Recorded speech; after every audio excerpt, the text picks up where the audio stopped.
ndị a bụ ndị ụmụaka uche ndị ọgọ jide demeni ndị be anyị na-achụ ụlọ nnọọ n'Okpuje demeni ndị ụmụaka anyị na-ekele ụlọ ndị ọgọ jide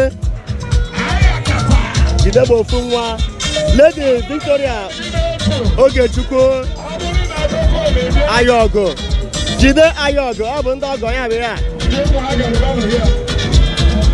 anyị na-achụ ndị ụmụaka demeni nọọnụ ndị ụmụaka nọọnụ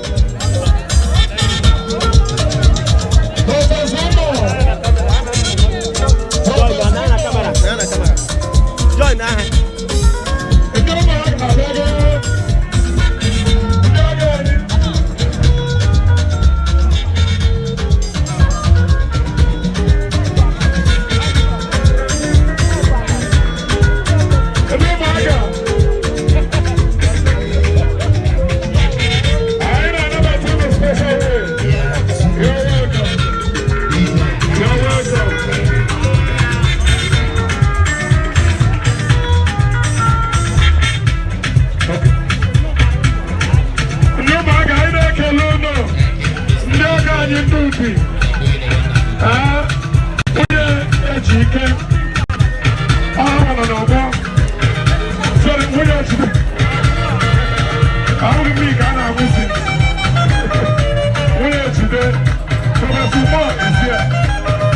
I welcome you all.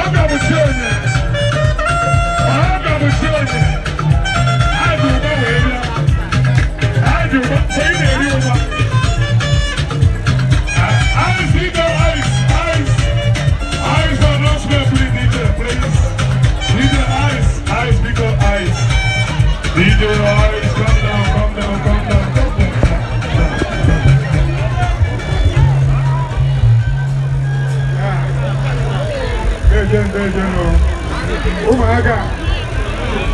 Umaga.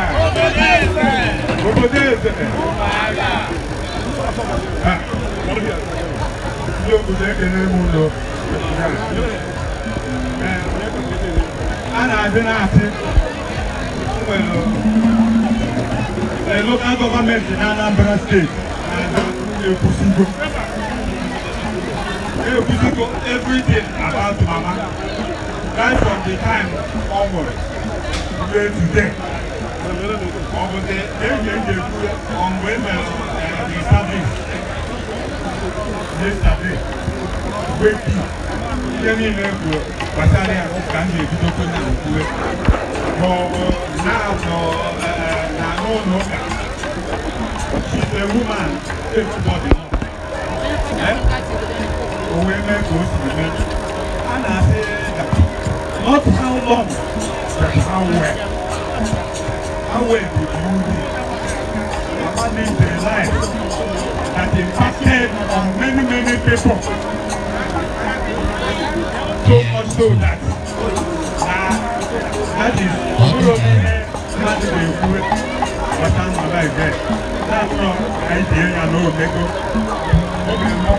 I had wanted her to live very long. I go for longer.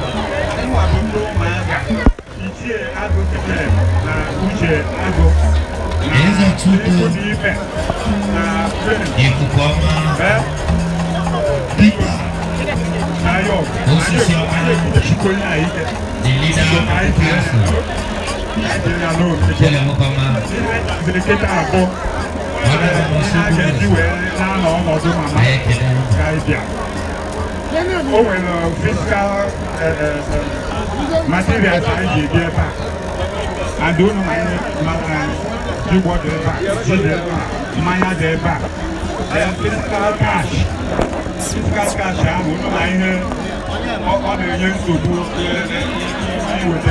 From the bank now. But we tried our best. We will transfer it to either our oil or any account you want. We will do that. But either the back be substantial. I got transfer to any account you realize. Either you don't Ndị ụmụaka anyị na-achị ha nnọọ demeni ndị ọgọ jide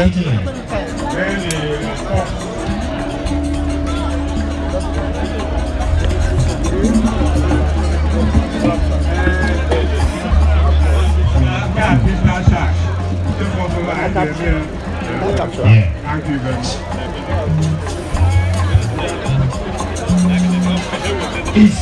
That's it.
Ayogu.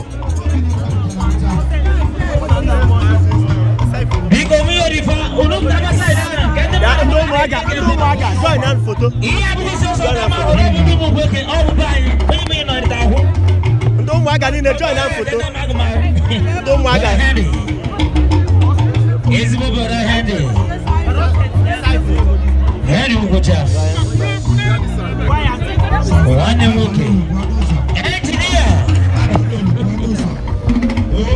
The E to the letter N to the G.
Gracious CEO.